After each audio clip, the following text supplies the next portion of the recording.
Hey everyone, happy Thursday.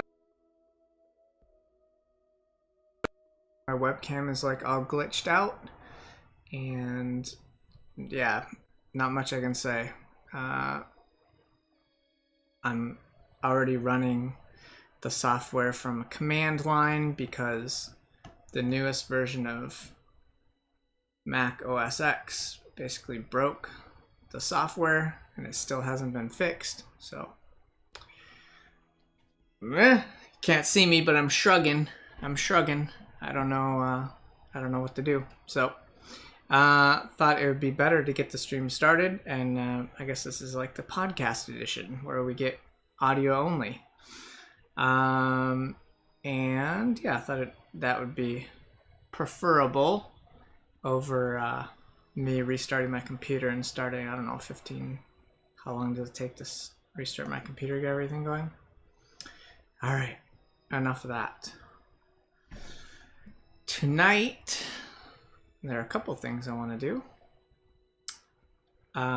First, I was invited to participate in some portfolio reviews at General Assembly, and I'm like, I can't do that Thursday night.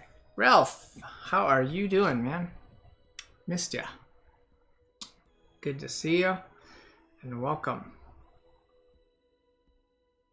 I feel like I still want to mess around with the webcam a little bit more, see if I can get it going.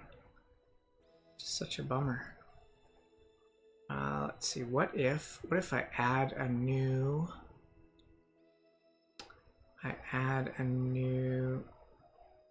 video capture device? Let's call it help.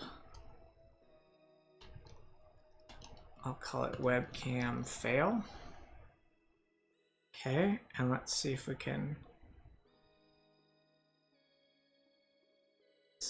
get it to use. Oh my goodness. Kind of looks like it's working. Yeah?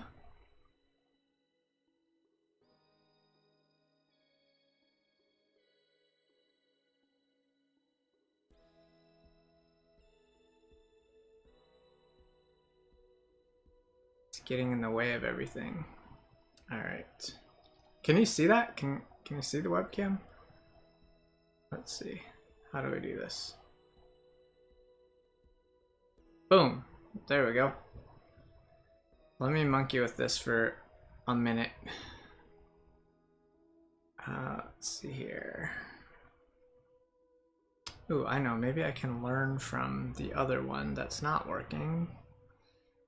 Built-in webcam, transform, copy transform, paste transform. Oh no, where did it go? Shoot.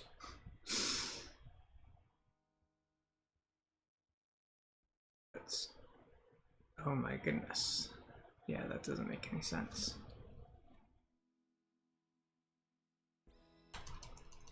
I don't know what the dimensions are supposed to be. 640, 480.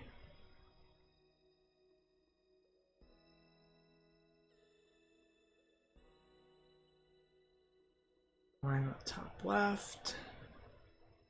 Now I lost it. How come?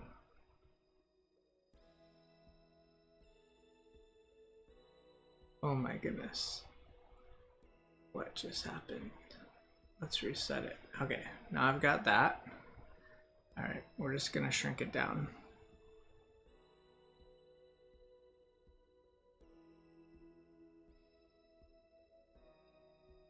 All right, I think this is the best I can do. There we go. All right, we got like a letterbox edition going. Can we see? Yeah, I'm waving. Is it capturing everything? Looks like it. All right, that'll be the temporary solution. I know it's not the best, but let's roll with it. You got some questions. Excellent, Ralph. Feel welcome to pop those questions in. I haven't done my little intro. For those joining the first time or catching this on YouTube later, hey, I'm Adam. I am a product designer at AngelList on the venture team, And I try to do this as many Thursday evenings as I can. Kind of a live office hours. I'm here to answer questions, to help with stuff, and just kind of do some work and talk about my process and cool stuff that's going on. So with that said, as Ralph is warming up his questions, I'm going to pick up my previous thread of at the San Francisco General Assembly office tonight. There's some live portfolio reviews going on. I haven't done portfolio review in a while, so I was thinking that maybe we can take a look at one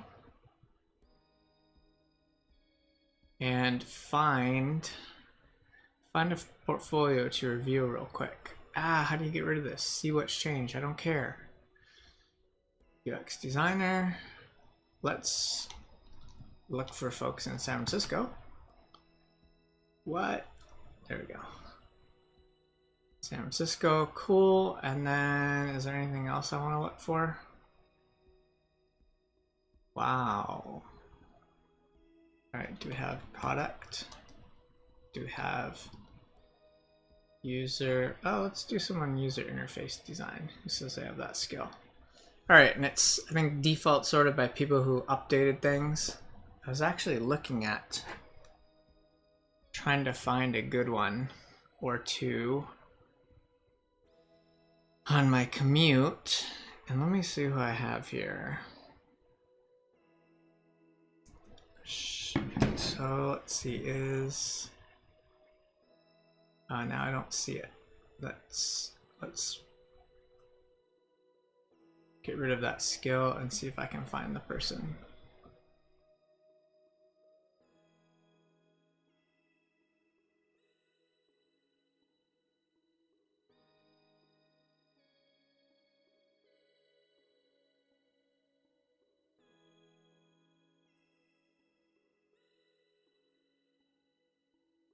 Oops.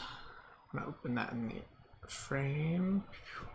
Let's look at Sharon and Atom, which is a super interesting name.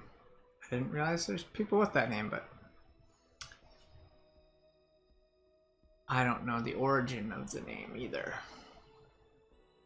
Up and Atom. Up and Atom.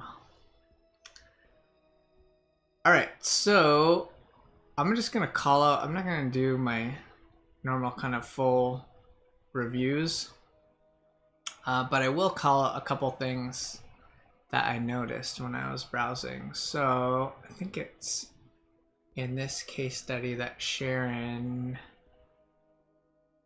did. Yep, it's this one. And then I am interested in doing kind of just a fresh take. I will say one thing. To set context, I have no idea like how much time people have spent on these, where they are in their process. So this could be super early, V0, V1 versions. If we take a look at like my portfolio versus Sharon's versus, oops, I got a bunch of them, versus Atoms. I think the main thing you notice is like some more thoughtful focus around what's the story you're telling, right?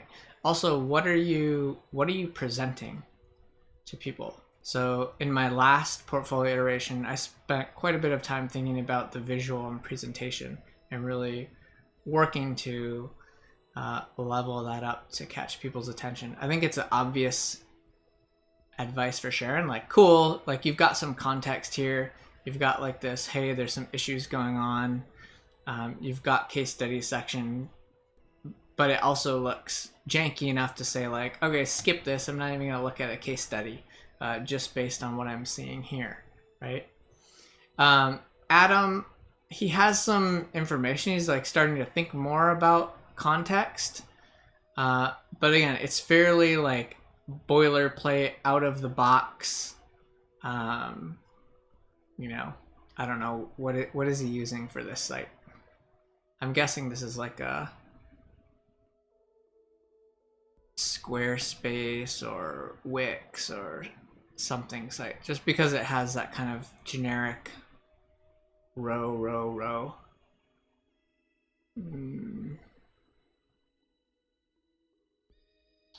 Para storage. Wix. There we go. Wix. So, yep.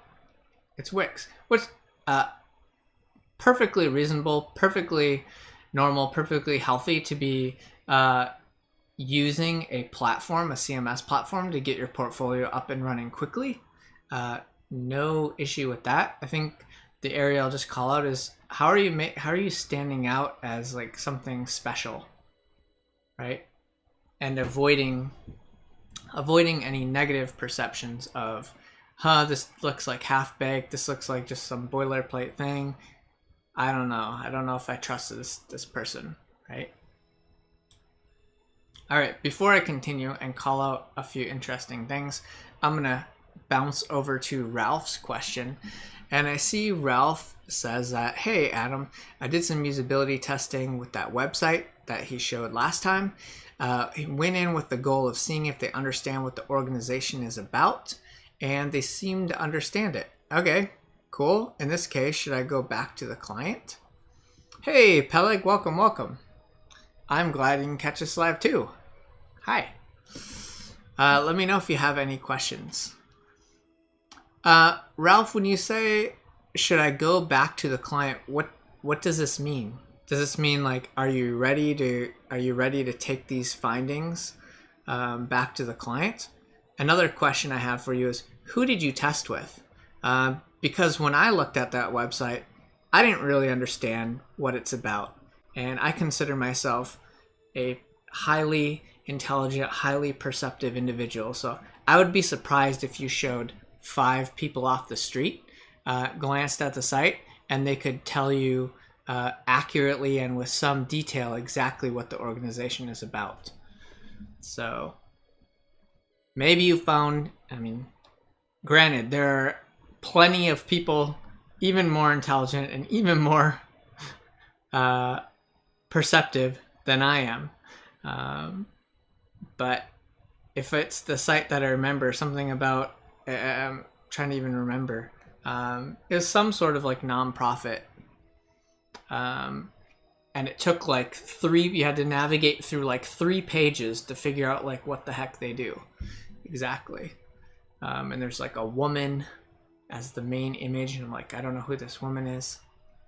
If that's making sense, Ralph, if that's the site you're talking about, I would question like, who were those participants? What did you ask them? Another thing, pro tip, Ralph. One of the things, if you're really looking to bubble up problems or issues with websites, sometimes there's just the kind of experimenter bias happening. And what experimenter bias refers to is the effect that a researcher has on a participant. So oftentimes the participant will be saying things to try to make the researcher happy, right? They'll be saying things that they think they want to hear, or they don't want to offend the researcher by saying something negative. So, and getting to the pro tip is sometimes it helps to make it okay for people to say something negative. Sometimes people need a little bit of help. And one of the things that I like to do to give people that permission and help elicit those things, maybe they're really thinking, but they just aren't saying because they don't want to be mean, is to say something like this. Use context as a question. For example, most people who visit this landing page are confused by what the organization is about. Why do you think they might say that? Like, do you have any idea why most people who land on this page are confused about what this organization does and how they do it? By telling them a fact, even if it's not a fact, you literally can be making it up. But I'm guessing it is. I'm guessing it's somewhat of a fact, depending on how much context people have about the organization before they visit. And so I think that's one thing you might want to do, in addition to asking more people, right? You talk with 2 users, and I don't know if users mean people who are familiar with the organization, or if you're just referring to generally as users as participants. This last part. Also, low donations is probably the main problem. From a business perspective, yeah, if this is an organization that relies on funds from donations, then yeah, any barrier that blocks people from making a donation is definitely a potential problem to address. And I think that starts from the very beginning of just not understanding what the organization is about, what kind of impact it can make, and why it's important. The more I'm talking about it, Ralph, the more I'm recalling things and remembering in my mind. It's something about like legal aid, I think, right? Or am I totally off key? All right. We've got that side conversation going. Let me jump back. I wanted to point out something I noticed in Sharon's case study, which is actually the first time I saw something. And I think it's really cool and I want to call it out. So I'm just scrolling down. There's actually a few things, like visually, the presentation of Sharon's, this case study right here, is not super strong, right? We don't get a clear title, like what is this case study about? Why would I want to watch this? Why would I want to read through this? Why would I pick this case study to look at? But she does do a fairly good job of making it easy to scan things. Notice the amount of text that Sharon's used. Quick blurb. She's got an image and she gives a little figure caption and talks about it. An app that curbs, she could say the name of the app, right? Like Now is an app that curbs smartphone addiction by bringing people into the present. I don't know what that means, bringing people into the present. I think we are in the present. But the pattern is the point. Overview. Team of 3 created a mobile concept app to address internet addiction. Caveat here. Shoot for responsibilities over role. Like content strategy. I guess that's more of a responsibility. UX researcher, not a responsibility. Anyone can call themselves a UX researcher, say my role is UX researcher. What did you do? Nothing. Okay. Or what did you do? Oh, I conducted user interviews. I created a survey. I blah, blah, blah. Like those responsibilities and things that you did are actually much more helpful for a recruiter or hiring manager because they can match those responsibilities up with the responsibilities of the job. Oh, wow, this person has done X, Y, and Z, which we need someone to do. Constraints, I love this section. Other context that I'd love to know is like, when did this happen? Was this 2019, like 2 months ago? Was this 3 years ago? The duration of the project was 10 days. The device was an Android phone, I guess. It's kind of funny seeing device Android. That literally could be, you know, an Android robot. But I think it means phone. That would be super cool if it was an actual Android. Design system, material. Okay, so like Google material design. Another quick tip here. I think it's helpful to not assume that viewers know too much. You may have a recruiter who's switching over from hiring engineers or something to designer, or someone's covering. They may not have a clue like what material means. So there's some simple things you can do. Number one, you can put like Google's material design system. You can link to things, right? That makes it even more clear. And then Sharon continues to go down. Look at small blobs of text, big text, calling out things. Great. The problem, 66 people suffer from this.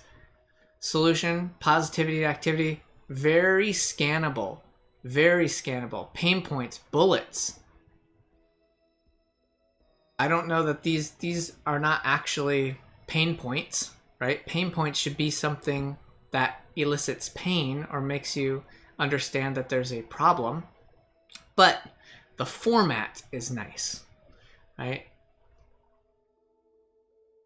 Really low text, calling things out with bold. Great. I like this kind of stuff. including competitor information. Great.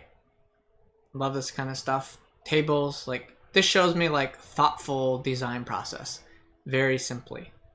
It doesn't look the best, but the kind of strategy and format of this I like quite a bit. And the thing that I want to call out is this. I'd never heard of this before, so this is something I'm learning from Sharon.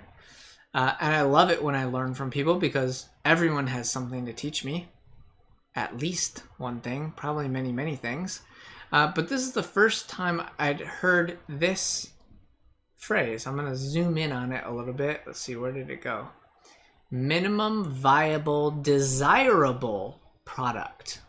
I almost want to just change that to say instead, you don't actually need to add a word. You could probably make this even stronger by just saying minimum desirable product. Or you can just call it minimum viable product. Kind of either way. But even more than that is this acronym Moscow, which breaks features down into must have, should have, could have, won't have. I really like this platform. I haven't used a framework for organizing features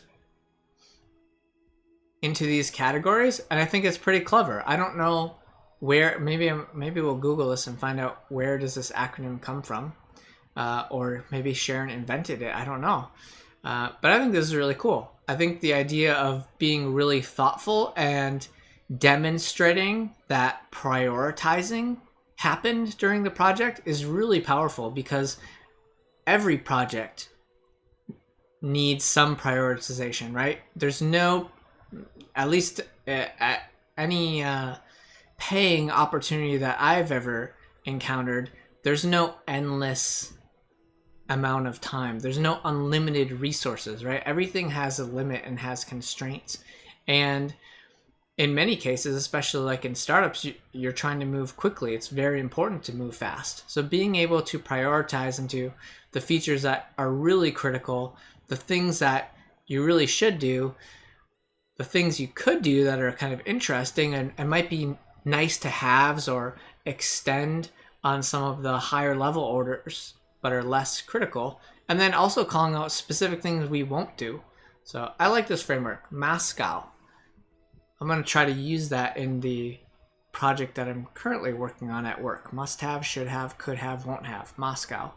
Must have, should have. I guess the M is, I guess I would change this a little bit.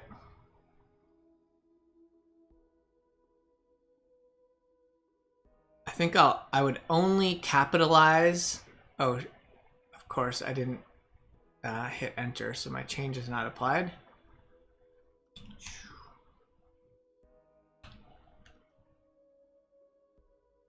There we go. So I would only capitalize the letters that tie to the categories. I think it's easier for me to understand anyways. But Moscow, must have, should have, could have, won't have. Love it. Thanks, Sharon. Okay, quick detour back to Ralph. Ralph says, if the client says they want to increase donations, you need to find out why. And to find out why, then what would be the next steps? Yeah, that's one thing you could do, right? Find out why people aren't making donations, right? There's a bunch of different levers that you can pull to increase donations. Right, Ralph? For example, one would be, for everyone who's given a donation, can we motivate them? Can we get them to donate more? So increasing the frequency with which people come back and donate, or increasing the average donation amount for people who donate. Those are two levers right off the bat that you could potentially look at. And then yes, definitely another one is, okay, you've got this top of funnel, and only a certain percentage of people actually go through and donate. Why are the rest of the people not donating? Finding that out and looking at the top of the funnel as well.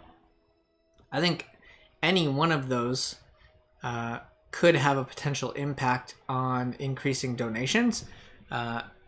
Different strategies are going to yield different levels of increase. If you wanted to find out why people don't donate,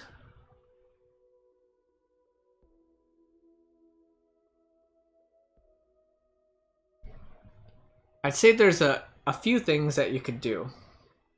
One thought is, assuming you understand the target audience. For example, let's create a quick persona. Let's say this persona is, we're just gonna call them Gabby the Giver, right? Gabby the Giver. And Gabby the Giver feels good when she donates to different causes that she believes in. And she believes in using her money to make a difference in people's lives, as well as some of the other things that she does. Maybe she volunteers as well, supports different groups and causes. That's Gabby the Giver. So assuming that you have participants who fit that Gabby the Giver persona, you could start by including in your testing like the opportunity to donate money. Say, okay, great, you're at the donation page. How much would you like to donate today? Right? And if they say 0, I'm not going to give you any money, then you can ask them, oh, why not? What are the things that are stopping you from donating right now? And kind of collect their thoughts on that. Trying to think of other quick things that you could do. You could compare, like, are there any obvious competing nonprofits? Are there other nonprofits who are working in a similar space, or maybe even trying to address the problem but in a different way? Having people compare, so doing kind of the competitive analysis, is something that can be valuable as well. So getting people to compare multiple sites, including the site that you're focused on, as well as a number of competitors, and asking these same questions, like see which site they will donate to, if any, and why not.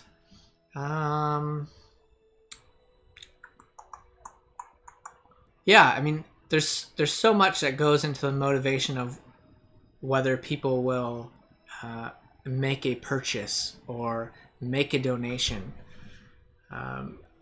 It's not necessarily an easy challenge to an easy problem or task to identify very clearly, like, what are specific things. I'd say at a high level, just thinking back to when I was looking at that site. By the way, Ralph, are you able to post the link in chat? Because maybe it might be helpful for people watching if they could see what we're talking about. I don't remember what it was called. It was something like donate to legal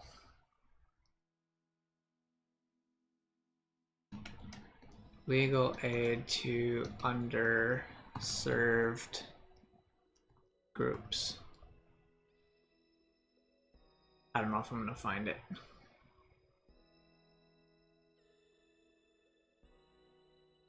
Is it this one? I don't know.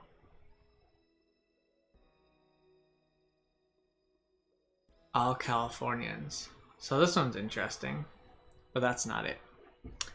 Peleg says, translate the donation to the value. What each donation actually gives the other end. Yes, I think Peleg's onto something. Here it is, Open Door Legal. Thanks for the link, Ralph. Let's open this up. I +1 Peleg's suggestion of really thinking about getting to the impact. I think if literally you could have a page that says, imagine just a hypothetical situation. Imagine there was a page on the internet where you went to it and it was trustworthy and had data and like credible things to back it up, so the trust was there, but it said literally donate $100 we will feed a family of 4 in some country for a year. I don't think that's possible, but I'm just hypothetical, right?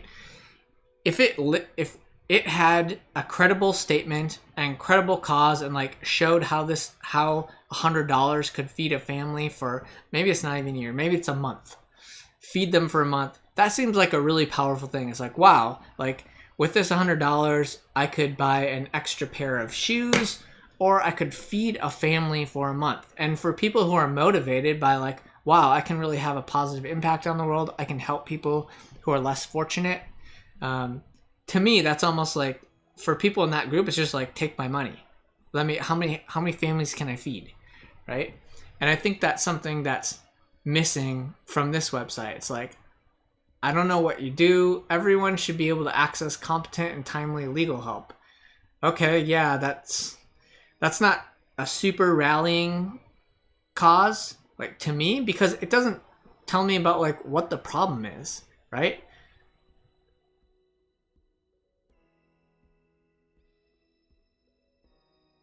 This is the kind of, right here, like starting with this, right? These outcomes, like,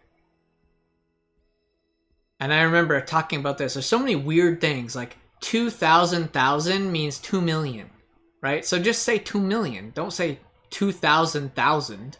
Don't say 1,000,000. Say 1 million. It blows my mind like how weird and awkward that is and confusing. These are things. You prevented 117 evictions. And it's not just like evictions prevented. It's about really drawing impact. Show people's faces. It's 117 families who got to keep living in their home. It's 117 families who weren't kicked out on the street, right? 43 housing barriers removed. I don't even know what that means. 20 people transferred to safer housing. 20 people sounds like nothing, but it's like 20 people, escaped an abusive living situation. Great.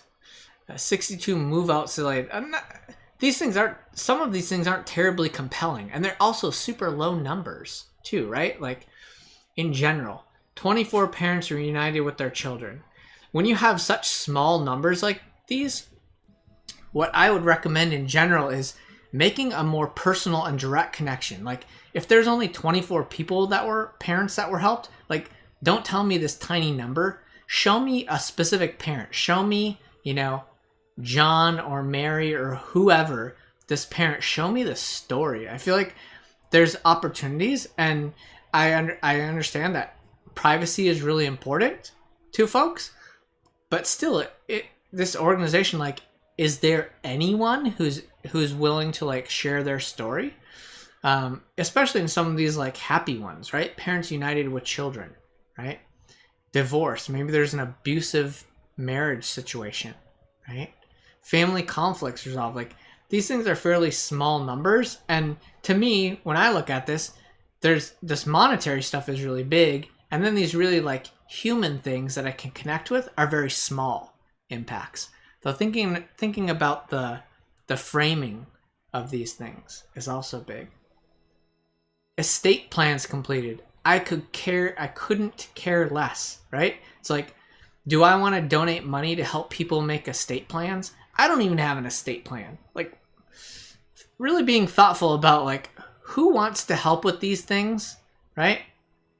And how can you make these stories personal instead of these cold, super distant, super small numbers? Right? I don't know. I don't want to say, oh, you only prevented 1 deportation. Wow, I bet my money will be better used elsewhere.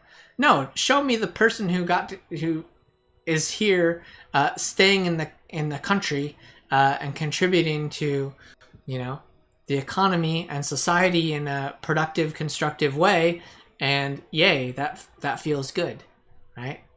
Don't tell me you only saved 4 jobs. That seems like really dinky. Talk about what those jobs were. There was, a nurse and, a farmer and I don't know, what other kind of people. Social ROI, again, a lot of this stuff is just so confusing. I just think there's so many like potentially compelling stories about impact, to go back to Peleg's point, it's just missing.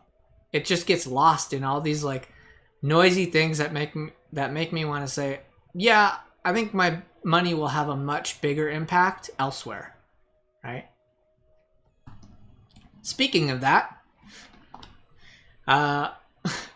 speaking about maximizing impact, there's actually a site, givewell.org. This is an organization that does research on the impact of different charities. And so this is all about saving or improving lives the most per dollar. So getting the maximum ROI. This might be a site, Ralph, that you look at for inspiration and also share with your client, right? It's like, if you wanted that client, if you wanted to convince people to give, this site really looks at convincing people to give and having impact. So this site might be one to check out. I'm going to post the link in chat for you, Ralph. This is a place where I've come in the past when I wanted to, I was like, all right, it's time for me to donate a little bit more. I want to have a big impact.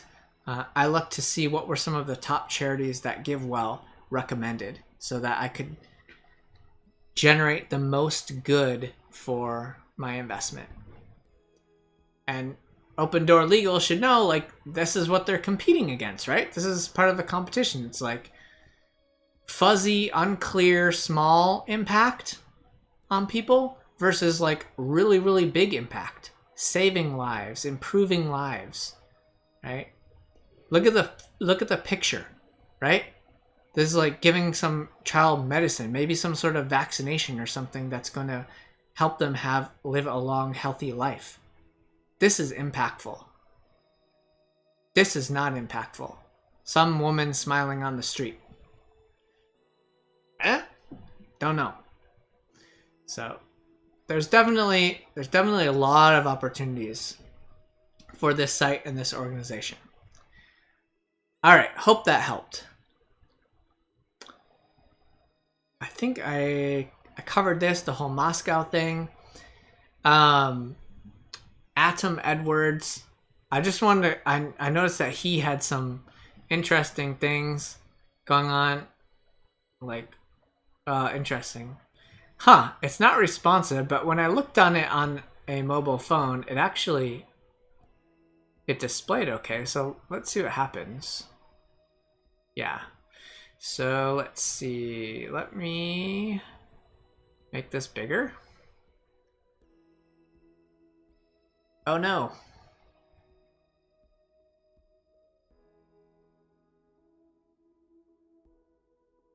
Okay, I guess I shouldn't close that. Okay.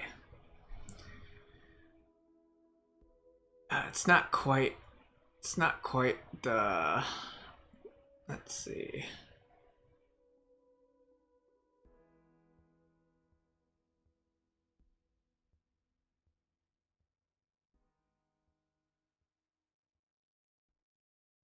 All right, I can't replicate the issue.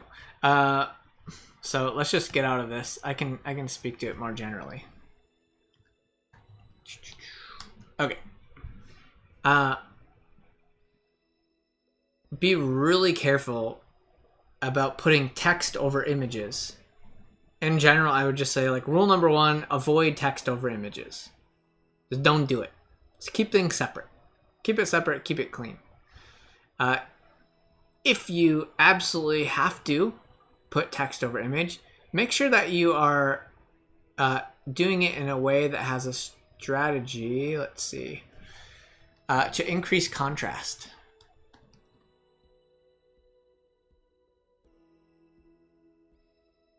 This I can read, right? The black background, I can read that clearly. I can't read this as clearly. The text is less legible because the lines are playing around with things in the background. And something that I noticed for this is even more challenging. Our brains are hardwired to look at faces and place extremely high value on faces. So I can't stop looking at his eyes and trying to read over that. On the mobile version, the text actually goes from his head all the way down to his crotch.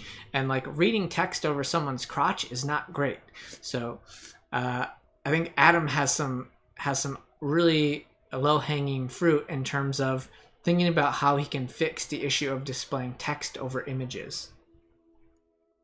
I'll just call those. That was the big thing that I noticed. Here.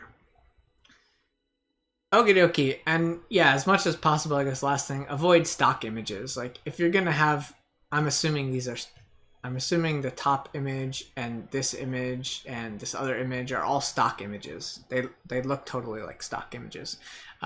As much as possible, avoid using those. Like take your own photo, or just like don't use a photo if you don't need it. Alrighty, that's it for the kind of portfolio review tips. Let me get this out of the way so I can see the chat. Make sure I'm keeping track of that. The next thing, oh, what is this? Huh, interesting. Hey Ralph, another idea. So it looks like GiveWell has, I think this is intercom set up. This might be something to consider putting on your page. Actually, there's, what am I using on UX Design Contest? I have this thing where if you scroll down, there we go. I'm trying to remember the name of this thing. I think maybe it says it.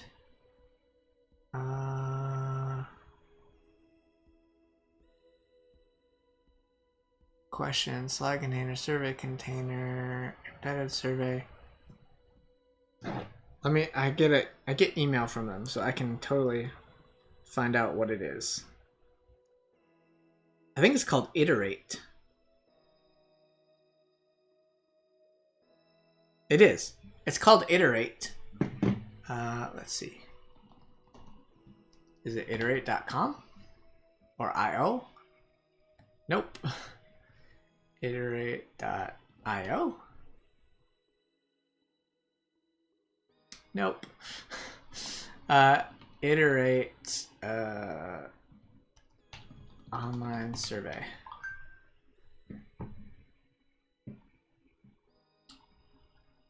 IterateHQ.com. All right.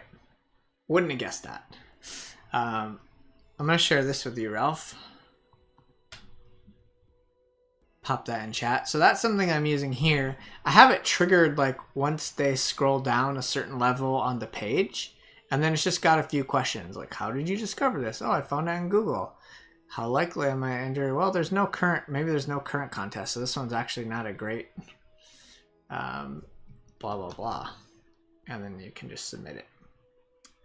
That might be something that you consider doing. Like, is there something that you can do to interact with people while they're at the site and find out what's the most confusing thing, right? Even if you only do this for, you know, what's their pricing like? Do they have monthly? So they have monthly pricing, right? So if you say, hey, let's, you know, maybe you pitch to the client, let's spend $99. Let's get, you know, some of these Iterate surveys up. This one even says, shareable survey. No, you want the website. You want the website one. So let's spend $99 for a month and see if we can collect some surveys and responses and try to find out, you know, what's confusing or why people aren't donating. This is another strategy as well, Ralph. All right. What I want to move on to next is an app that I discovered on Product Hunt. This no-code app. Plug the link in chat here. In case you want to check it out. It's pretty interesting. Like, it's powerful and yet limited enough to be somewhat annoying and somewhat frustrating, but also super exciting about the potential of things you can do. And this is one that I'm definitely going to be watching, and I actually started building a little app. The pricing has kept me from launching this thing right now because I haven't figured out Haven't figured out how I want to price it or if people would even pay for it. But you can see that I've you didn't get the process of me making this, so you're not going to see the like little gotchas, but maybe I'll call them out as I kind of preview this. But essentially there's a few screens that I made, and I'll just demo the app. So my app idea, and it was, at first I was just trying to do something to kick the tires on this. I just wanted to see like what can you do with this? What's possible? So one of the things that I started thinking about was I would love to be able to capture questions more easily to answer when I do these streams. And then I thought, that's kind of neat. Maybe I'll do something like that. And then I started thinking, oh, what if there were a platform where a bunch of different, experienced design mentors would answer questions for people on demand? Would that be something that people would pay for? I don't know. But I literally created this app, and all I have to do, I believe, is pay some money, and then I could have this in the Android and Apple stores. So I'll log in. I think it's the second one. So the concept is the home screen has a whole bunch of read-only questions. And shoot, I can't, how do I don't think I can demonstrate the paywall. Actually, maybe I can. Let me try this.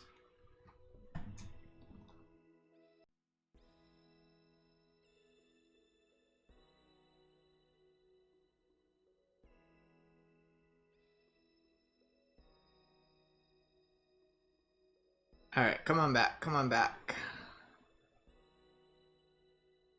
All right, we're back. Sorry about that. My streaming software just crashed.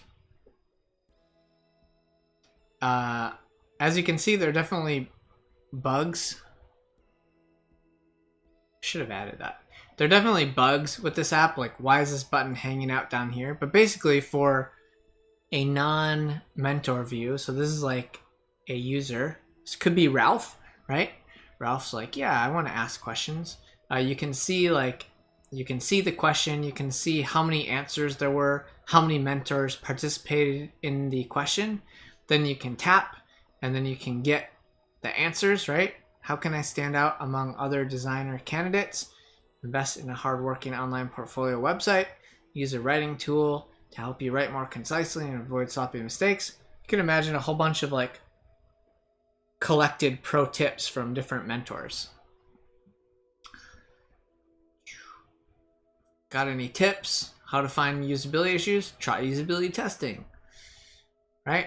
It's like rough concept. Let's say you want to ask a question. There's supposed to be a button here with a big plus sign, and when users click on it, they get this, right? It's like, oh, okay, I gotta pay per month, and then I can ask questions. So the concept I have is it would be a free read-only experience, but if you want to participate and ask a question, then you would start paying. There'd also be the concept of your list, which right now, the way I have it set up, you just get this account asks 2 questions, the only 2 questions on it, and this is what the button is supposed to be like. How come they can ask a mentor from this page? This doesn't make sense. They get a paywall here. Anyways, you can see that it's slightly broken, but if this all worked great, this would be freaking amazing. And you can go check out mentors. Oh, look, this mentor had 3 answers, 2 questions. You could have other mentors. I haven't built the screens for things, but the potential, like once these kinks are fixed, I think the potential for this Adalo is pretty amazing. Like the ability for me to like hook up all this stuff. Some of it's confusing and like took me a while on setting up databases and connections, but that's also one of my more enjoyable ways to learn, is by just like trying things, failing, trying something else, seeing what works. So yeah, the mentor view is basically the same thing. Come on.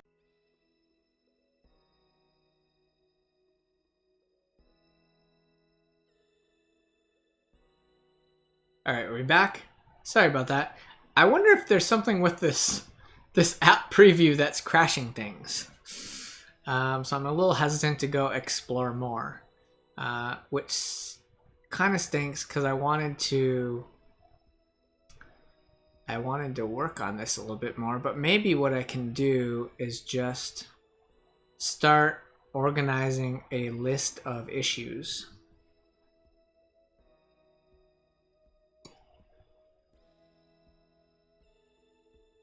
So I'm trying to think, how do I want to do this? What's the format that I'm going to send in? I'm going to open up Hemingway. So Hemingway is an editor. Grammarly is another popular one. I used to use Grammarly more.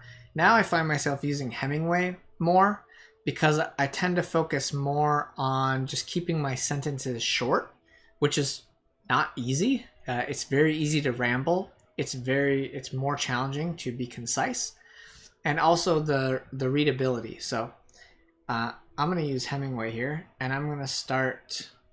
Can I put an image in here? No. All right. Just seeing. I'm gonna start just listing out issues that I encountered with Adalo that are preventing me from paying. Number 1.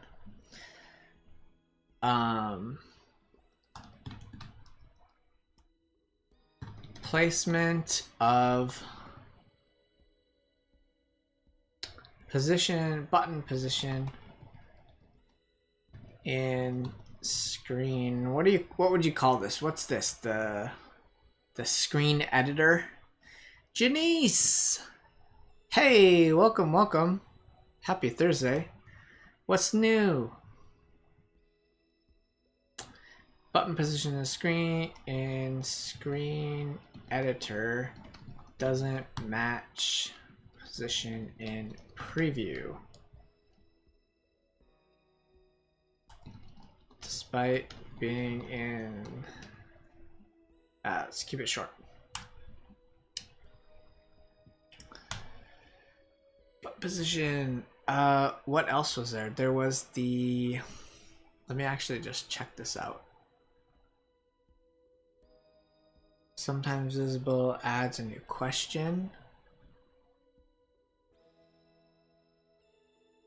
Add new question. Add new answer. So there are 2. Okay, that's good.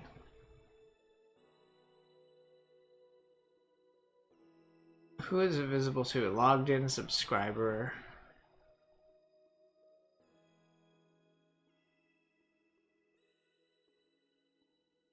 I can see it's sometimes hard to pick things. It may be that layers are in a weird place. This is home. Let's see what the layers say. Why does it say there's only one action button? Here we go. This is an issue. Oh.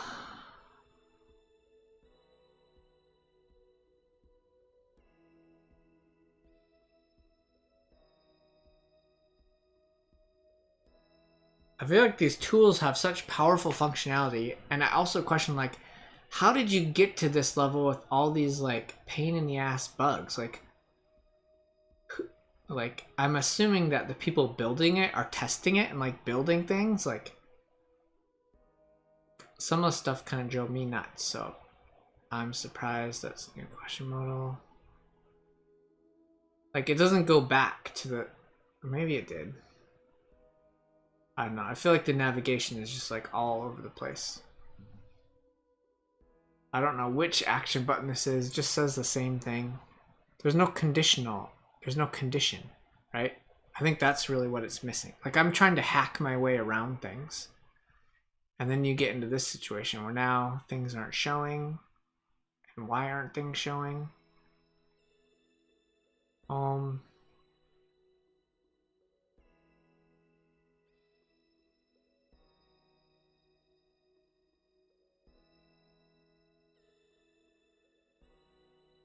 Keeps getting lumped in there.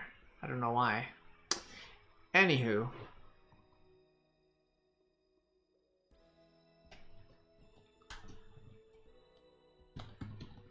No conditional logic support for buttons.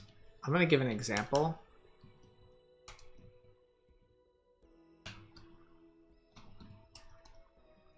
How do I remove? I don't want this to be a number. There we go. Example. I want logged. Let me see. What's the logic that I'm using?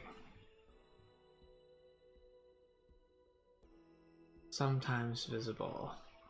Logged in user subscriber. Okay.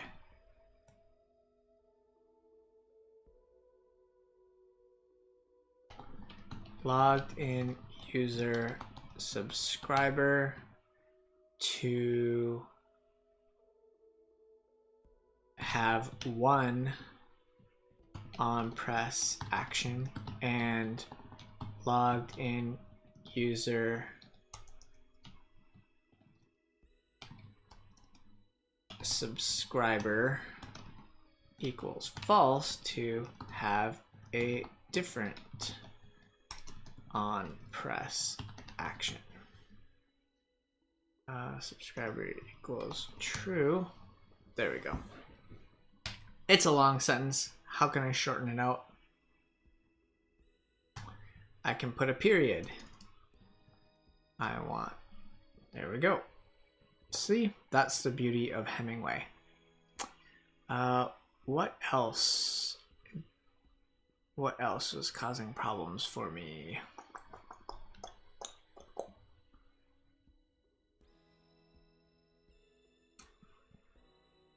Janice, this is. Hey, Raj is showing up too. This is great. I miss you guys. All right. Welcome, welcome, Raj. What's new with you? How's work? How's life? Janice, you're totally right. This is a download. I found this on Product Hunt, and it's where you can make an app. I'll do a little, well, I'm hesitant to do a demo because when I did the preview, it kept crashing OBS, and my stream kept getting interrupted. So now I'm kind of switching gears and I want to reach out to the team who built this and say like, hey, I don't want to pay for this because you've got this broken stuff. Can you prioritize fixing this? I'd say another, I guess an annoying thing. The only lists, there's different types of lists. I'll do a new screen here so you can kind of see how it goes. So let me make this new screen. Test screen for stream. Okay, so I've got this new test screen for stream screen, and I can add components to it, which is cool, right? We've got these simple lists, and it seems like this simple list, it seems like I should be able to do something like this, right? Question, count answers from count mentors, simple. Nope. Can't exercise much styling, if I remember correctly. So I have the title, I have subtitle, I have left section. There's no way to style. Then if I go to these other lists and I pick custom list, here's custom list. Custom list, I can edit styles. I can pick the width, the height. I can, let's see. I can edit like all the style stuff. I can't edit any styles. So literally the only usable list for me, for my use case, is custom list. So I'm gonna add that in there.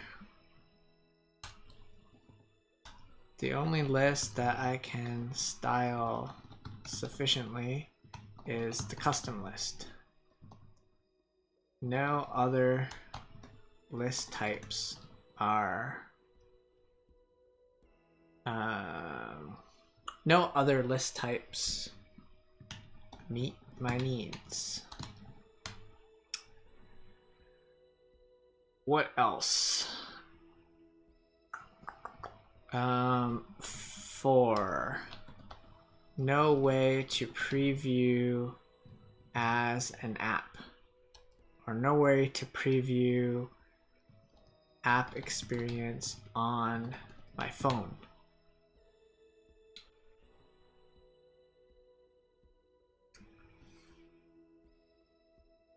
What's up, going down? Oh, a link, yes. I think it's just gonna be this. Is that a link? Maybe that didn't come out as a link because I don't have the HTTP header. How about that? There we go, that's a link.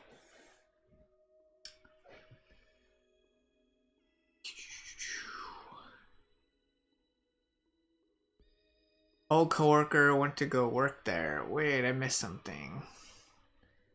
Janice talked to a research lead at Babbel. Had some good tips on how to present research projects on portfolio. Ooh, that's cool. Do you have anything that's short and sweet that you can share in chat? Been wanting to just research. This year focus has been to start doing research. Excellent. Now you're working on doing regular testing. Fantastic. That's super cool. Curious to hear any tips you have for us. So anyways, I mean, this is super cool. You can add like a button, you can add text, you can add, what else can you add? The stripe thing, form and field. I haven't tried any of this stuff yet. Well, actually I did, right? I created these, the sign up and login. Our little forms.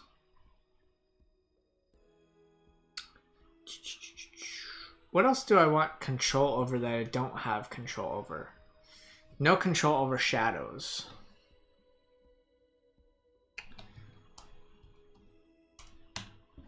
Numbers, please. Oh no, why doesn't it?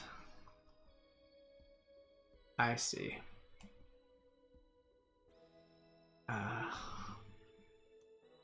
Let's do this.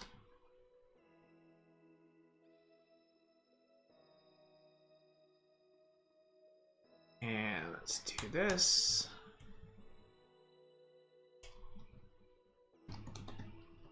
Can't style shadows, box shadows.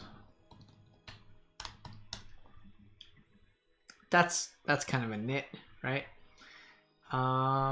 What else? The default transitions are not very good. I had to go and strip those out, but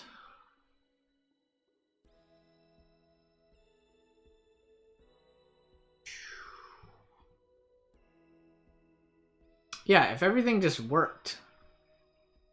Layout. Layout is a pain. No way to position elements using integer inputs. Example given, 50 pixels from bottom, 100 pixels from left.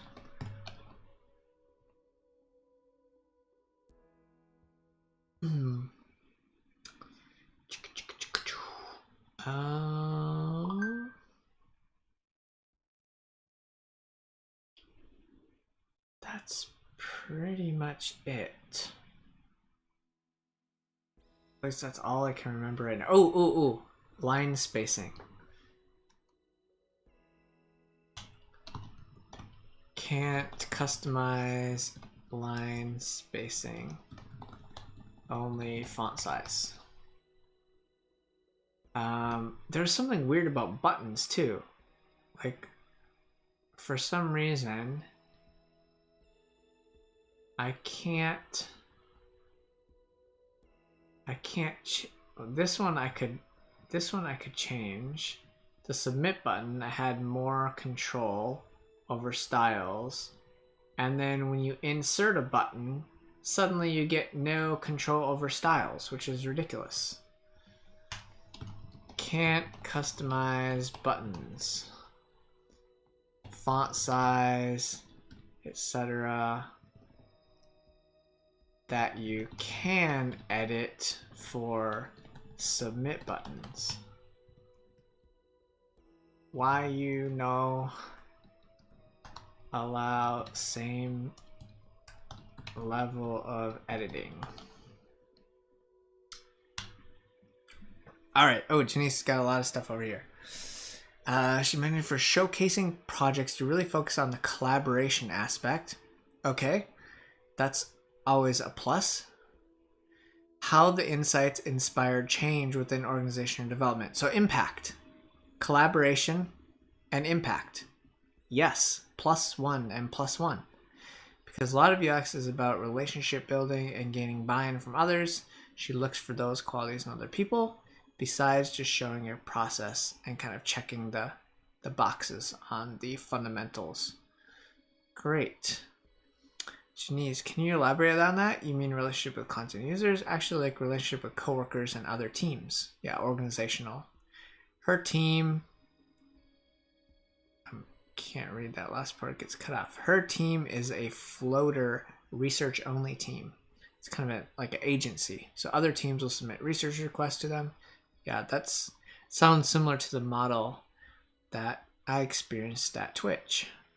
So being able to have good relationships and show the value of research with individuals and teams. Big part of her day-to-day. Cool. Yes. +1 to both of those big concepts. Impact and relationship building / management. Important for, I'd say that extends to pretty much any role.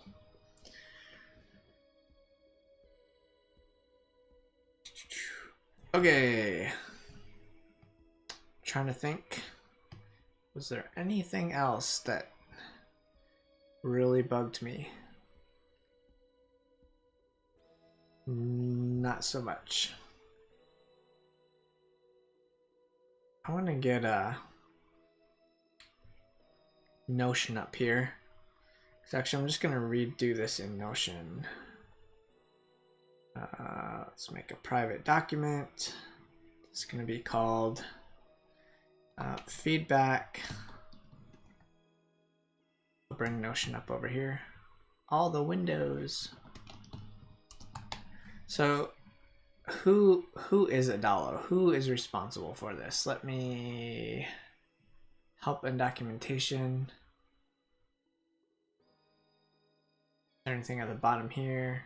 Git book. What's Git book? This is interesting. Git book. Document everything for you, your users, and your team. Alrighty. Another thing to share.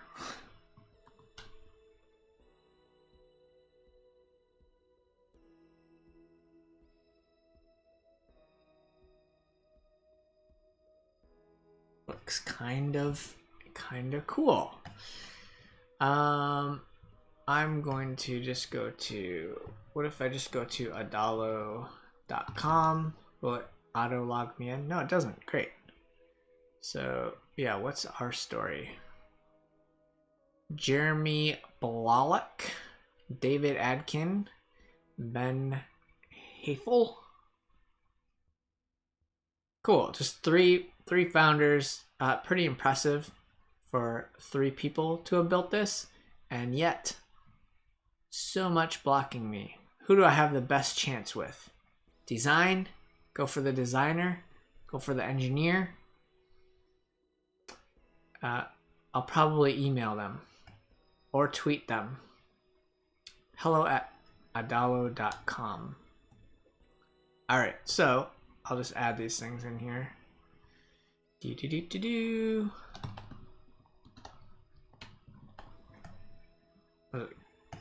Capital hello? That's weird. That's weird, isn't it? I'm gonna see what pops up. Yeah, it's all lowercase. It's weird that they capitalized it.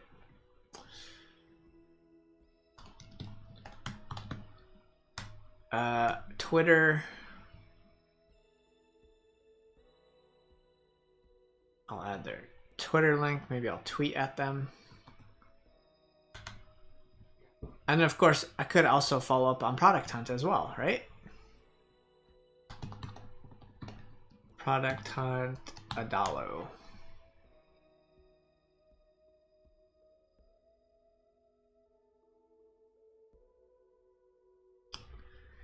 I should start reviewing. So I did upvote it. I should really think about adding more, getting more active on Product Hunt.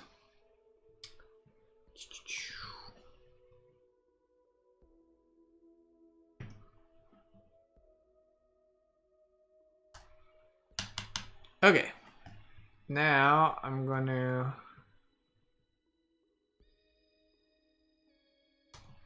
copy stuff over from Hemingway. Now that I know I don't have any long sentences or big issues with the writing, and I can pop this in Notion. And my favorite thing about Notion, which I think should be part of, I wish Google Doc added this, I wish every text editor added this, is the ability to move things around. Oh my god. You know how many times I'll like say like, oh, I like came up, I brainstormed this list, right? But it's not necessarily prioritized. And I'll work on prioritizing it right after I respond to Janice's question. She asks, hey Adam, do y'all have any remote people at AngelList? Well, Janice, we are actually a very remote friendly organization. Product Hunt itself is completely remote team.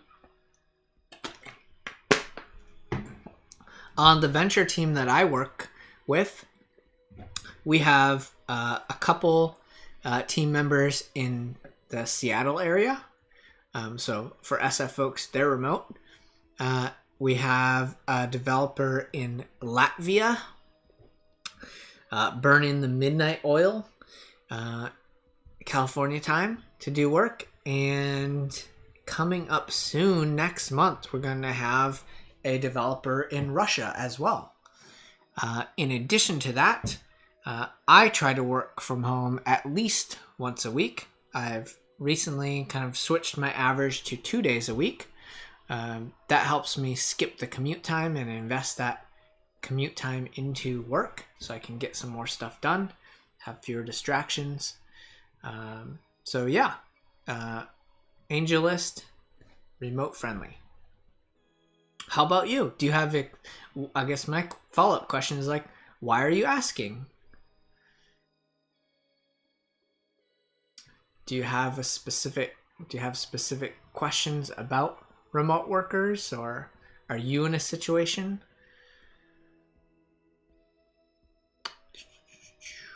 Do you work remote for your current role at all? All right, so this one's big. Breaks usability.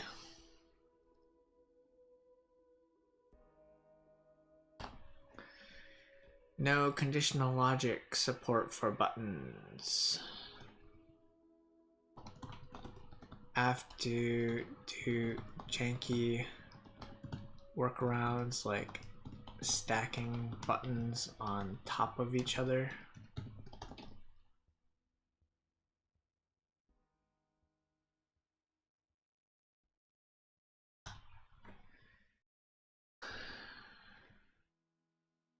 And Janice says, yes, we have some remoties. Oh, I haven't heard that term before. That's cool. Remoties. Janice is the local liaison remote work advocate for the office. Oh, excellent. So looking for more ways to get people together and help people feel more connected. Excellent.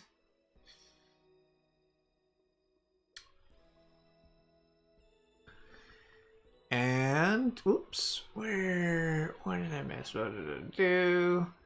Oh, Ralph's working on a nonprofit project. Need some case studies.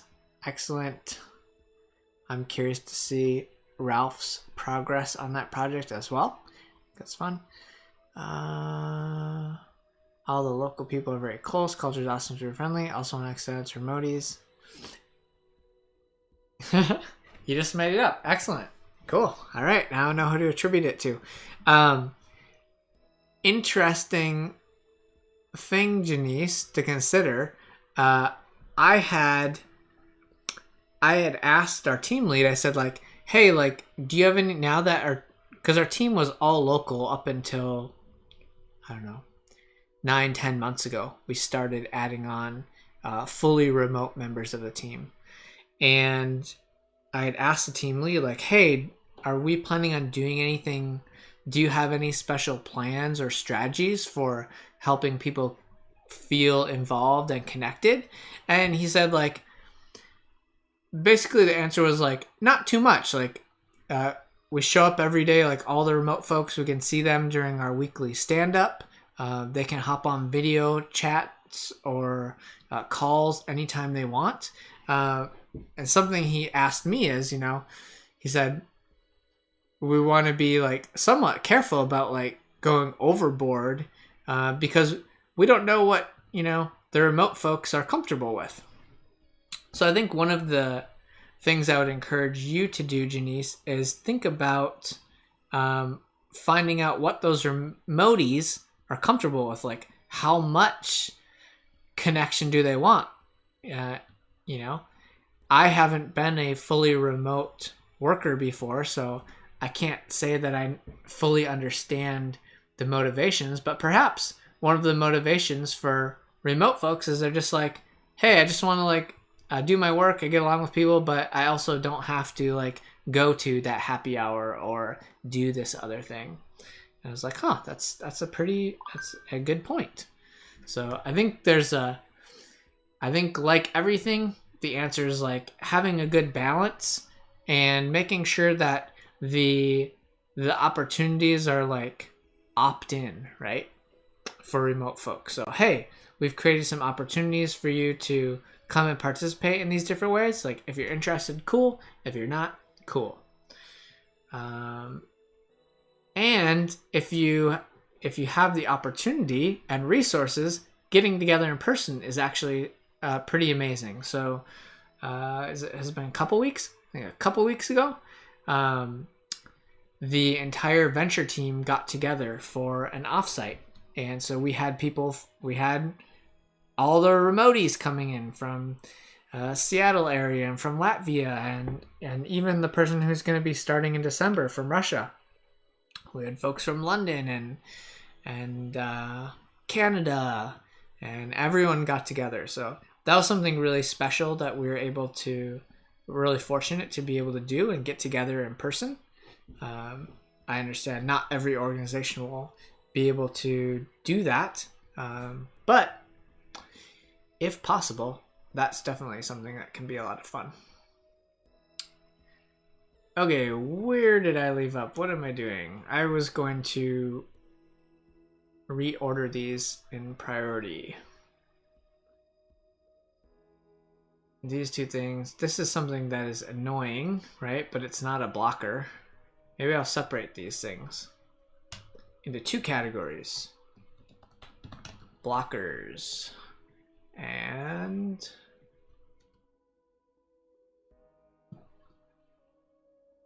annoyances.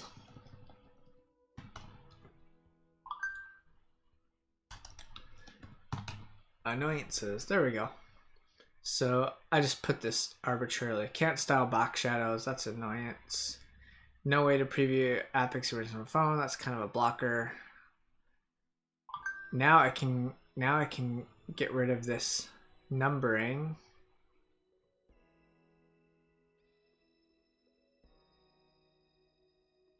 And I can do that. Fantastic.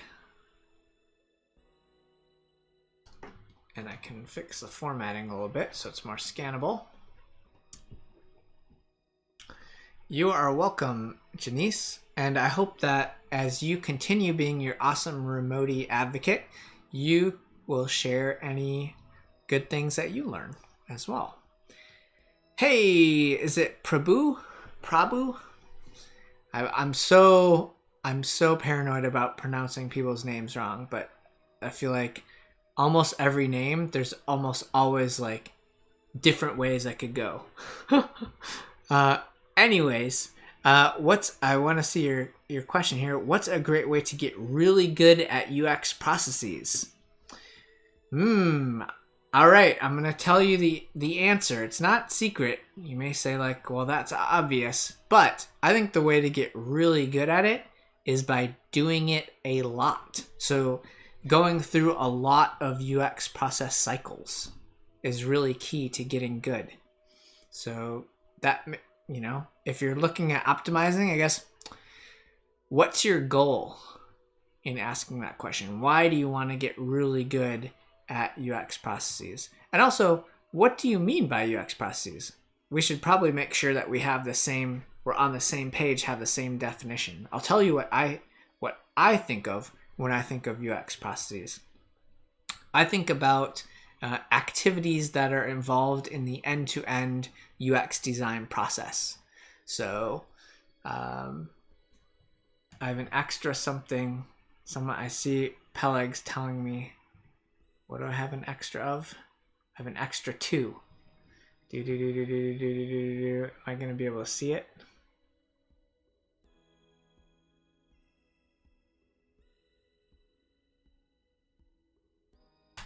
This one, I think. Thanks, nice catch. Back to Prabhu's question. Picking up the right metrics? Maybe?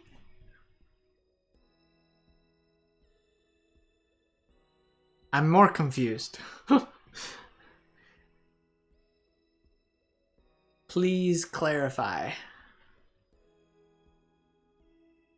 I know you've got a good question, and I want to make sure that I'm answering the right question. Picking the right process for the task at hand. Ah, that's interesting.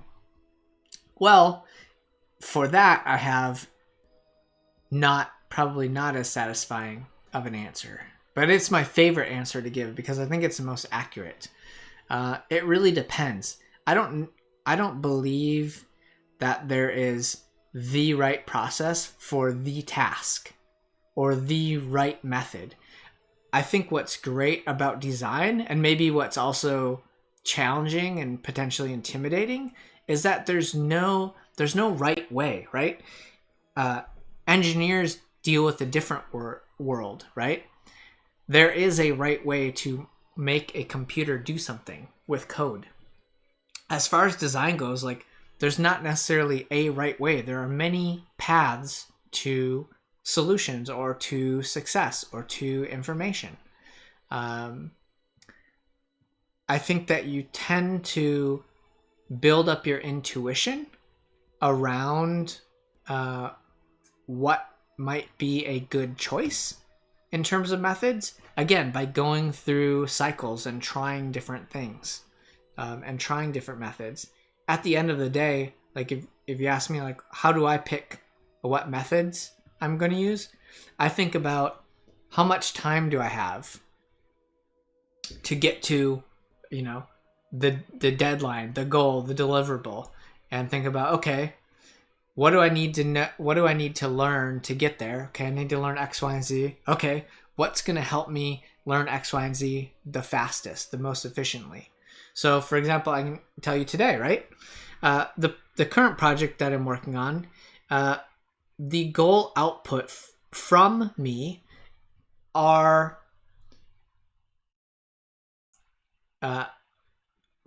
probably 2 iterations of prototypes. So I'll just say is the desired output is a prototype and design artifacts that I can share with developers, and they'll be able to take that and build it.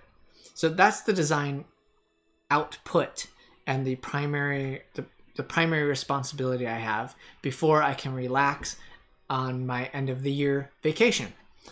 And there are many different ways I could do that, right? I could say like, okay, I think I know enough about this.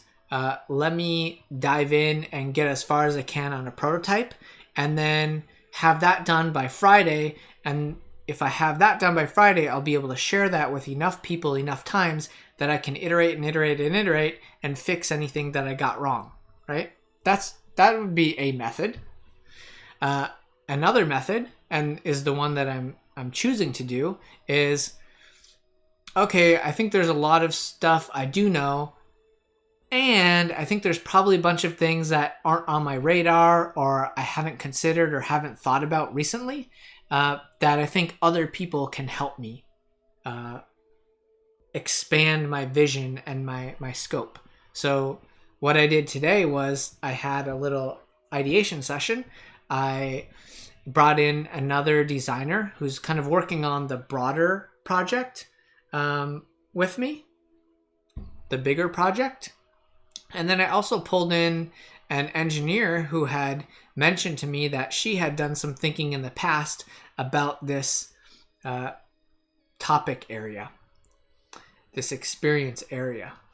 And so I brought them in and I did brainstorming. I went over the context. I talked about what the goals of the project were, what I wanted to have at the end of the session. And then we started writing sticky notes. We organized those. I took photos. I'm taking that information to the next step, which will be a session tomorrow, where we start moving forward from where we left off today into actually sketching and doing some divergent ideation. And I think that's going to get me, way farther, way faster than the previous method I mentioned, which is I could just create a prototype really quickly and share that out and iterate and iterate and iterate. And people leave a lot of comments like, what about this? What about this? What about this? And then I keep iterating. That's certainly one method. I feel more confident that I can move more quickly with the current method that I picked. It's not to say that I couldn't also move quickly with the other method. It's just I have less confidence about that. And to Janice's earlier point, there's something powerful about building good relationships and maintaining good relationships by inviting people in to participate in that process. And I also feel like that method makes the team stronger, because now it's not just me like in a corner thinking about this thing. We've got 3 people who have done some thinking about this. So heaven forbid I step outside tomorrow, I get hit by a bus, like there are at least 2 people who could potentially pick up the pieces of work that are left off, right? So I don't know probably if that's how satisfying of an answer that is. But yeah, I just encourage you to try different things. Ask people, hey, give them this scenario. Hey, here's my situation. I have this deadline. I need to do this. Do you have any tips on different methods or ways that I can get there quickly? So asking very specific questions for advice might help expose you to more methods to try. And then at the end of the day, it's just trying different methods and starting to build up that intuition.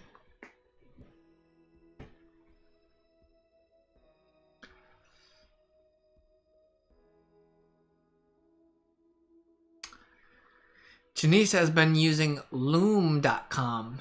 Oh, yeah. I was like, Loom, I totally know that. I have it installed on my computer. You can see right up here. And it's been updated. I need to apply it and relaunch it. I love Loom. One of the engineers that I respect a lot from my days at Brightroll and Yahoo, Paulius, is, I believe he's still an engineer at Loom, working on the project. Peleg says, the trap always falls into is procrastinating by thinking there must be a right way to do something rather than to sit down and do the work getting things done. That is some excellent personal insight and reflection. Kudos. Yeah, I think that's part of it. I mean, sitting down and thinking about it can be helpful if you're making progress towards it. But yeah, moving towards that goal, I think, is really important to avoid feeling that you're like getting behind or you're stuck. There's almost always something you can do to move forward. Sometimes it helps to work backwards. Like, okay, maybe I don't know what to do next or how to do next, but what do I need next? What's the thing I don't know or I don't have? That would be something you could experiment with. Oh, and this is Peleg talking about this. I think I was getting people mixed up if I misspoke.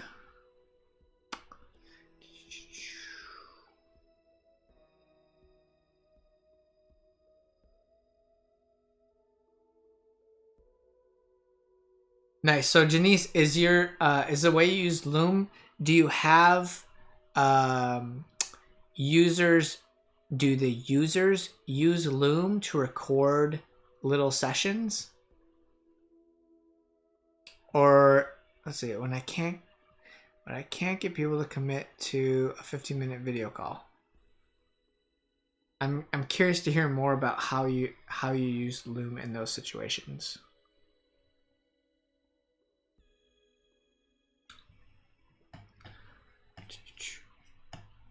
All right, let's.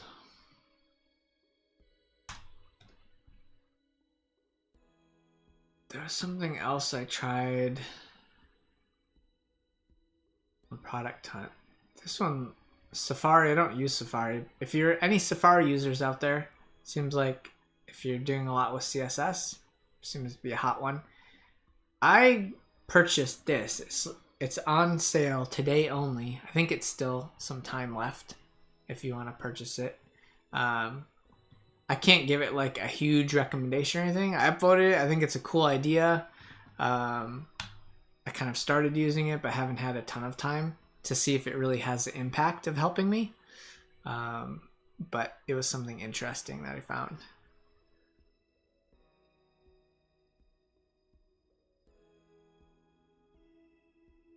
Oh, I think I understand, Janice. So it sounds like what Janice does is she's recording a video of her own desktop, showing some concept screens and maybe like doing something like this. Like, hey, like when you look over in this area, what does this mean to you? What do you think you can do in this area? What does all this stuff mean? Like that could be part of the video. And then she sends folks the video and then they just add their comments directly below the video. Am I understanding that process correctly? I may test that out. I like it.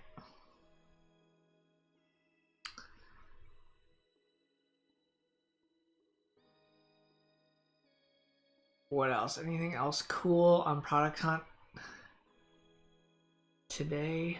Oh, I want to upvote this one. And actually, I want to bring this up at our next stand-up. So, I don't think we did anything last year, but we have more people now. I'm going to try to get a Secret Santa going on the team. And this looks like an easy way to do it. I'm actually going to set it up right now and see what happens. So this is going to be AL Venture Product Team. My name is Adam. I'm guessing friends. Yeah, friends. I'm just going to go on down the list. Let's see if I can remember everyone. Chad, Vanessa, Jay, Kaylee, Josh, Stan. 1, 2, 3, 4, 5, 6, 7, 8, 9, 10. I'm forgetting people. Doesn't feel good. Okay, let's see. Who did I miss? Sharon, Matt, Rachel, Chad, Vanessa, Jay, Kaylee, Josh, Stan, Rhonda, of course, Rhonda, yeah, and I'm so embarrassed. I feel like I'm still missing someone, and I'm going to look at our Slack channel, and how do I see the people? Member list. Hey, Robin, Vanessa. Ah, I see. Technically, there's someone who recently left our team. He's not on here, so he moved within the company, kind of. He moved to focus on working on AngelList India, which is like, it's kind of like going through the same process that AngelList went through at early days. So that's pretty cool. So I think I've captured everyone. Let me just double check on the list.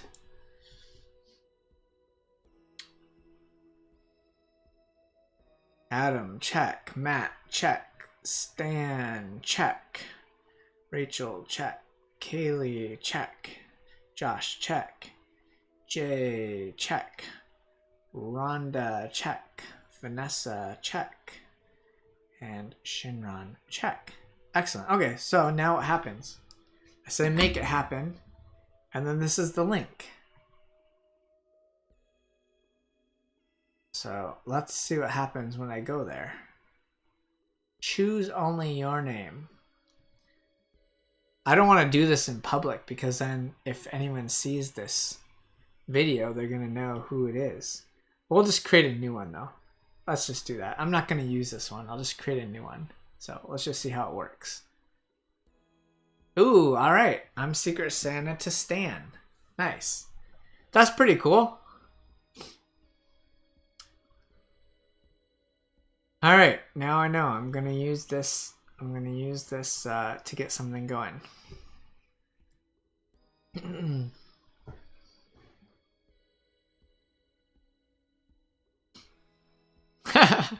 Yeah, exactly. Stan happens to be a remotie. He's the remotie in Latvia. And him and Shinran have been working super hard on design work that Rachel and I worked on, and it's been pretty cool. It's gone from like design to developed and fully working within like 2 weeks, which is freaking insane. So I hope that Shinran and Stan are going to get some good rest and recharge this weekend.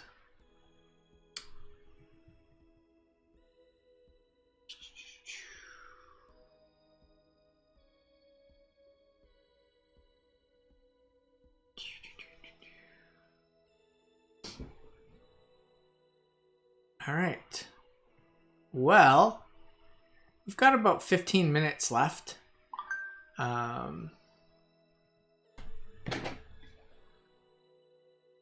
It looks like Stan is commenting on something. He's working. Is he commenting? No, some other stuff. Okay. Maybe we'll wrap up. Let's bring it full circle. And did I finish what I set out to do? Can't block shadows, can't custom line, can't customize buttons.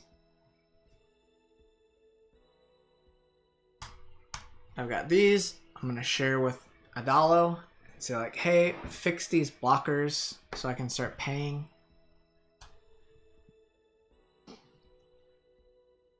It's kind of a blocker to have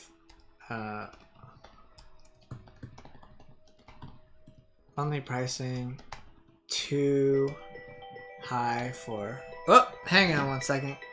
Wife call coming through.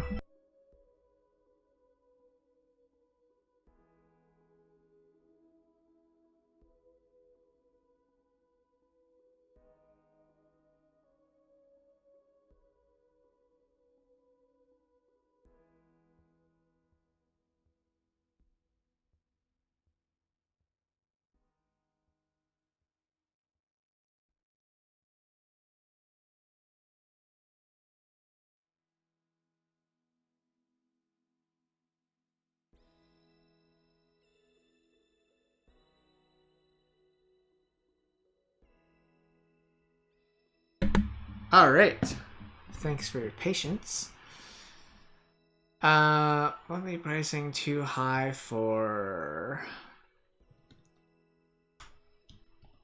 educational non-profit app.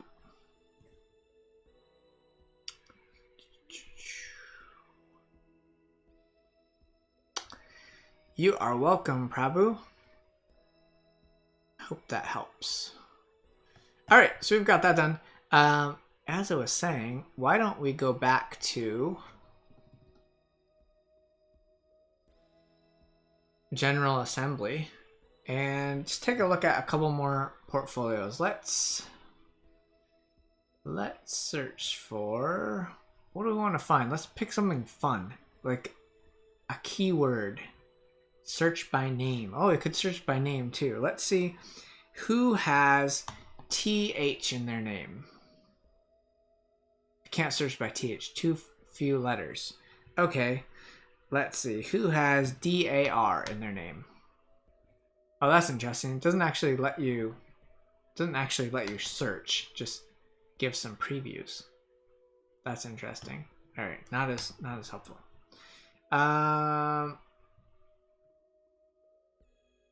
Maybe we'll look at skills. A lot of development skills. Design. Okay. Let's see someone who flagged CSS as a skill. Here we go. So let's check out Verada's portfolio. Let's check out Andy's. Well, let's do, I don't know, 15 minutes. We're not going to get through that many. All right, does this person have a website? Let's check it out. UX Verada. Oh, I like it. Another UX prefix name. Cool. All right. So first impressions. Cool. Have Verada's name. Don't know how to pronounce it. Just guessing. Kind of going with like basic phonetics. Verada. Could be Verada. Could be Vorada. Could be Vorada. Don't know where the emphasis is, right? I'll call something out. If you have a name that is not common, or it doesn't matter if it's common or not. If you have a name that can be pronounced multiple ways, I highly recommend using some sort of pattern to tell people how to pronounce your name. For example, my name, right? I would say most people in the US pronounce this the correct American pronunciation, which is rough. The original German is roof. Sometimes people say roof. That's cool too. Whatever. But here I can be helpful and say like, hey, my name rhymes with stuff. Now, it's not that big a deal as a last name because Adam is a fairly common name in English and most people don't have any problem pronouncing this. However, if my first name was rough, then this would be super helpful. And so that's something that I would recommend for Verada, is having some pronunciation. Not so much the last name. You can tell me how to say that, but I really like having confidence when I greet people. Next, things that are missing. What is Verada's role? Is she a UX designer? Oh, I see it here. UX researcher. Okay. So it took me a little while. It's not directly obvious that, oh, she's a UX researcher. Oh, I know one tip that I wanted to share that's thematic about portfolio websites, especially for people who are just starting out and trying to land like your first UX job. Highly recommend working backwards, thinking about identifying the role that you want and really focusing your presentation and your story around getting that type of role. A lot of portfolio websites are super generic and kind of flat and don't really seem focused on a specific job, right? Does Verada want to be a UX researcher, a solo UX researcher at a small growing startup? Does she want to be part of a UX research team? Does she have broader skill sets and she likes starting with research and extending into other things? I mean, I was searching for people with CSS who had flagged CSS skills. To me, I don't associate UX researcher with CSS skills, or at least using those skills. What kind of work does she want to do? Taking perspective to optimize user-centric experiences. I feel like a lot of things have these fluffy things. What do I say? What's my kind of fluffy thing? I work to empower creativity and help teams and designers win through empathic design. Yeah, I mean, it's got some kind of fluffy stuff. I do work to empower creativity. I try to do this in not only empowering customers and users to exercise their creativity, but also on the team. I focus on teams, right? I help teams win. I help designers win. How do I do that? Empathic design. It's a little fluffy as well, but also a little bit more specific, right? In terms of a focus on teams and designers, right? As who I'm focusing on, helping them win. And obviously they win when customers win. That's how teams are successful.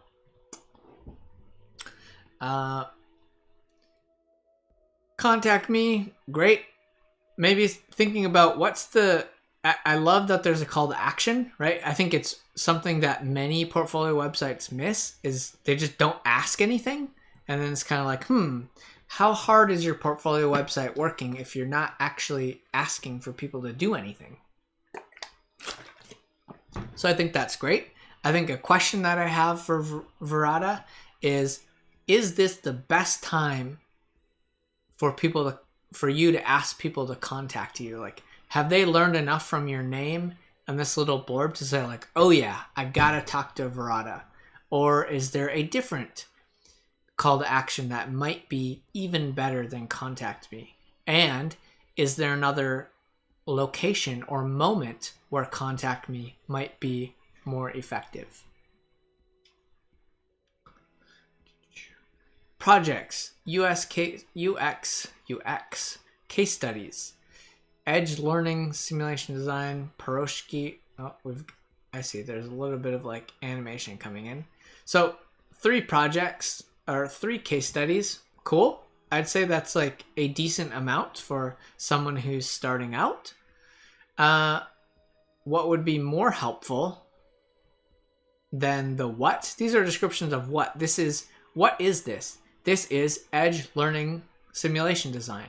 What is this? This is Piroshki e-commerce on desktop web. What is this? This is King County Metro's Puget Sound trip planner mobile app. Whew, it's a mouthful. What's more important than what is the why. Why did these projects exist? What was the outcome? Like if it had some impact, right? Like increased customer retention by 70%. Bam. Awesome.